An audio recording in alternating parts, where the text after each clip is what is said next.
Hey everybody, this is Grace. In this video, I'm going to talk about the behavior that some people with histrionic personality disorder could have, or just anybody could have.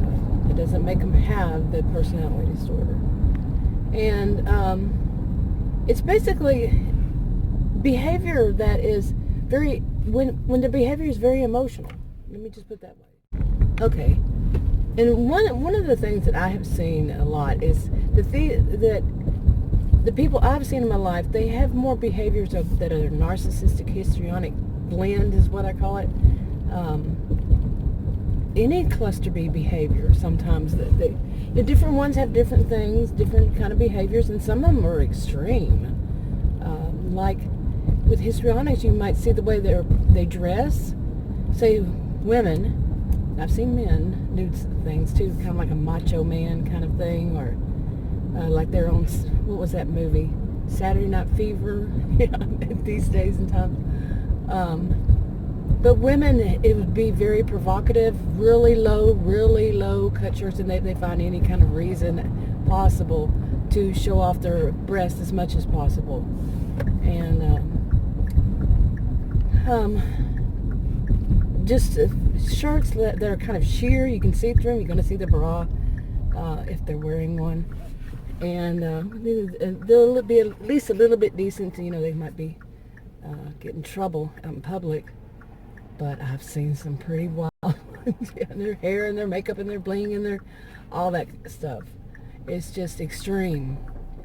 But so is the way they behave, like in public with the person they're in a relationship with. It doesn't always have to be.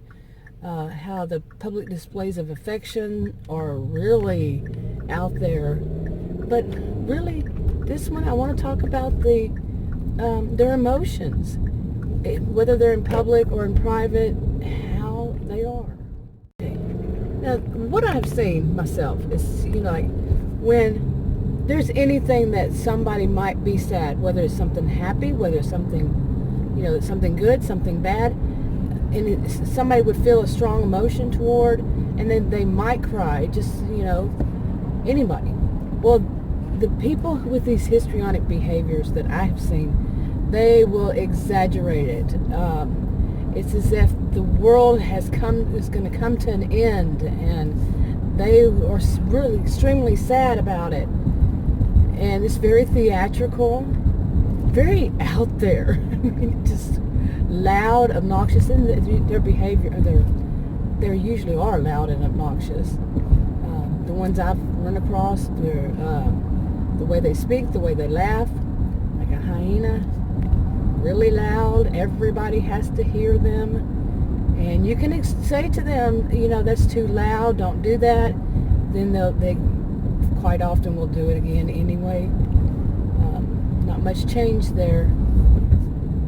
Not much growth, not much development in the you're irritating the hell out of everybody, would you please stop area. Yeah, not at all. Okay. And anyway, like the crying.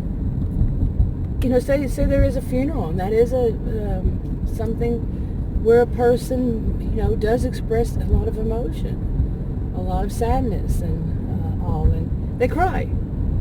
They're going to be, sometimes they won't cry at something like that, but they're going to be the center of attention in a different way, such as being the hostess. Seriously, I've seen that at a funeral, a hostess. Okay, yeah. But yeah, some will cry, and everybody has to hear them cry. Everybody has to hear them. They're going to be louder than anybody else. Okay. Now, some of the ones I see, they will find any reason to cry, because that also gets them attention. And say there's not anything big that's happening, not anything, but they will make up stories. They will make up stories, fiction, okay? These are not real. And some people will see this as being so dishonest all around. So basically, some people will see it for what it is. It's a scam.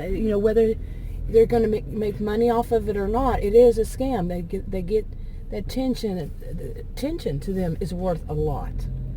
It might not pay off financially. It might pay off financially. You know, you can get on any social media that where people can, or just their own web pages or whatever, where people can, you know, get money. They can do videos. Yeah, they will. Okay, and I'm really am curious how they do that. I've never really checked much into this. You know, like how do actors and actresses cry, you know, on cue. I don't know how they do it. I really don't. And like I said, I've never really checked all that into it. But I see that the same way as you know, the people who are scammers, who are histrionic, and they are trying to make money or something, like the ones I just explained, whether it's money or not, how they do it. And that you will see their face getting red and their eyes, you know, actual tears coming from their eyes, and their eyes might even get, you know, they can go on for quite a while. Okay, quite a while with it. How do they do it? How do they do it on cue? How do they do it? You know, just so they can, and besides the lying, you're telling stories to get it, that if you really watch them, like if say you're watching a video on any social media that allows it or whatever, like I said, you watch them and you start paying attention to the stories after a while, they have to forget. I mean, they have to remember all these, you know, and what you've heard about people lying. They're trying to keep up with their lies. They can't. And so their stories don't add up. So I went in and ordered my food for lunch, and I'm going to go back and get it in a few minutes. So, well, 10 minutes. Anyway, where was I?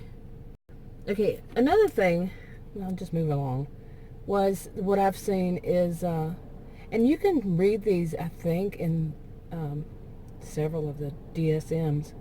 I've cited one in my description, the one I have, one of 3. The other 2 aren't actually the DSMs. I don't know what you call them. One of them's right here, actually. Let me see. It's a little, it's in my console. It's called The Quick Reference to the Diagnostic Criteria from DSM-IV-TR. Trademark. Yeah. And, just a little quick reference. And then there's another one I had that kind of expands on each disorder, but I don't know where it is anymore, and I don't know what you call it, what the title of it is. But yeah, and the DSM, I think they do talk about quite a bit about the histrionic behavior with their emotions. I'm fairly certain they do. I wrote some notes. So, and one of them is this about, I don't know whether it actually states this in it. When I did my notes, it was, I don't know when it was. But like they turn on and off their emotions very quickly, like an actor or an actress, you know. But some people who are not histrionic, who do not have it, can do that too. Say you're in a situation where something was really sad, and you're crying, but something, you know, some kind of emergency happens, and you have to stop and you have to take care of something as an adult, you know, like you have to take care of a child or something right then and there at that moment, and you're crying, you can click it off.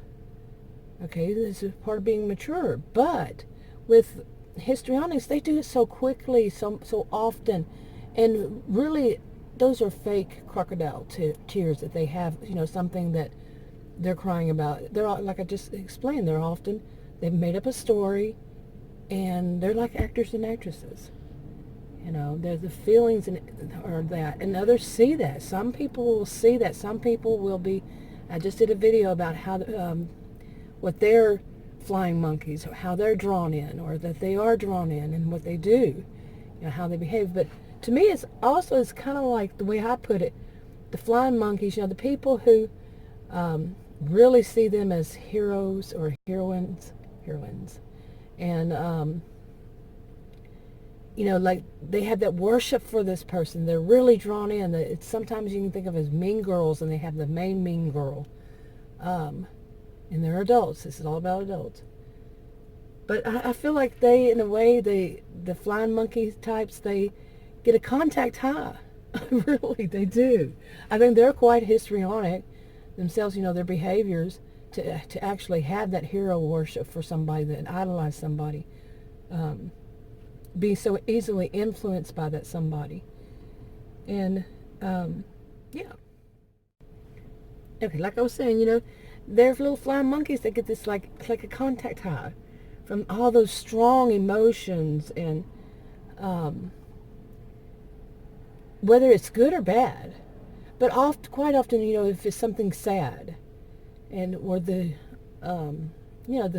main one has made something really, some major story that they can, get their tears from, and other people, it's a fake story. Quite often they kind of twist the truth, and then they get, they can get other people to back them up on it, and then you start to find out, there's really not what they're saying going on there. And some people, the ones that get the contact high, they'll get tired of it at some point. Some of them, not all of them. Some of them can just keep going on year after year after year, getting that. And if they are the type that, they're histrionic too, they can get secondary attention from it, like become that person's best buddy. Yeah. Okay. And here's another one.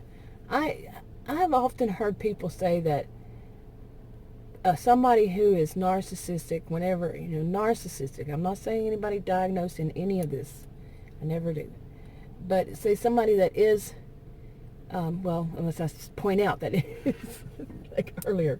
Anyway, somebody is narcissistic and they don't get their way. Their ego's bruised. And now I agree that they get their ego bruised and they go into a rage quite often. Well, so can somebody with histrionic behaviors, and but to me, it's more the histrionic person who will have a temper tantrum like a child. Both of them, really. But the histrionic behavior would be more like exaggerated temper tantrum, very theatrical, and sobbing all the while, or being extremely angry and saying things that you would know. People who don't have this, people who are, I'm going to use this word, although I've been told not to, as when I was a career student, normal. Okay, people who are normal with this, they don't have childish temper tantrums, and we all know that not all children have temper tantrums. But ones that, but these adults who throw these, like, so childlike, I think they're more on that histrionic side. But like I said, what I've seen in my life is people who generally have this narcissistic histrionic blend, behaviors. But I still think that's more of a histrionic behavior with the throwing the baby temper tantrums. Okay, and one of the things that situations I think that they really will throw this temper tantrum in is when they're not getting what some call immediate satisfaction, or some call instant gratification. Some people call them either way. It's because they want it right now, whatever it is. They want it right this second, and there's no anybody taking a moment to think about it. They want it right then, right there. And if not, they get it, so they're going to throw this temper tantrum so they can get it. And it's kind of in a way to make somebody like feel sorry for them, or whatever it is, or they're demanding about it. I would think narcissistic types would be more demanding. But no, these can be, they're demanding in a different way, I should say. But, overall, they get extremely frustrated when they don't get what they want when they want it. Okay, they just have no tolerance for it. It has to be done yesterday. Like, have you ever had a boss like that, felt everything should have been done yesterday, or just handed it to you? Well, why wasn't this done already? Well, could it be because I didn't have the information? You didn't tell me, you didn't need, but they don't want to hear that. They want it done yesterday. And it's often because they screwed up.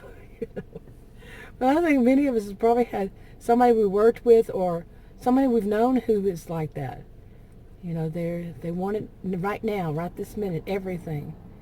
And then they'll throw that temper tantrum if they don't get it. Got my food. Where was I again? But yes, some people think that if you see somebody crying, okay, that those are real tears, and their faces turn red. Sometimes they'll pretend and there are no tears, but that they have to have the symptoms even, that if they have them, then therefore it's real. No, it doesn't have to be. It does not have to be. Some are so skilled, especially when they're older.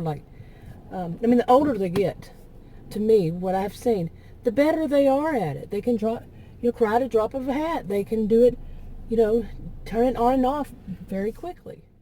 And can become extremely good at making it seem so real.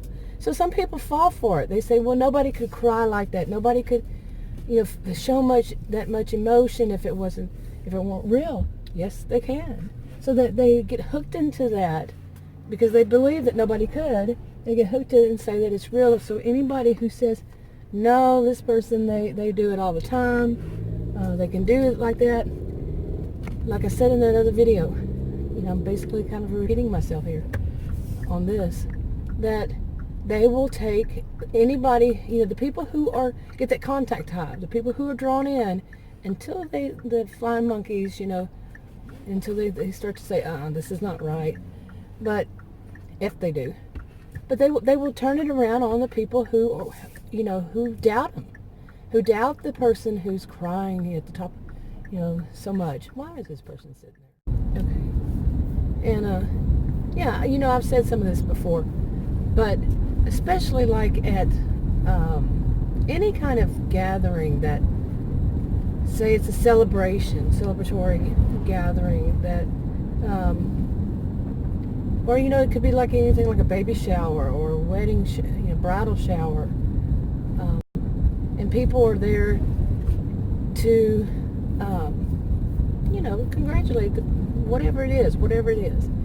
They will still be the center of attention because they will show, and all the while they'll show such emotion. Like think of somebody who gives up there and gives the person a toast.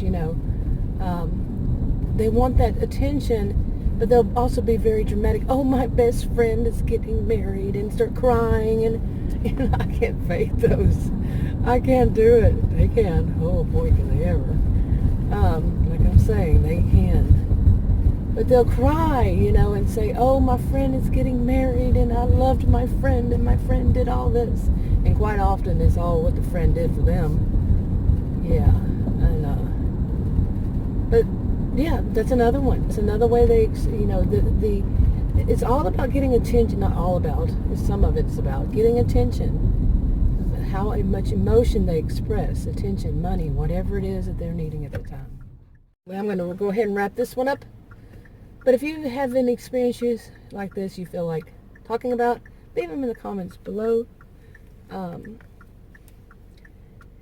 planning on doing more on this. That, and then narcissistic, and then probably move into borderline and antisocial.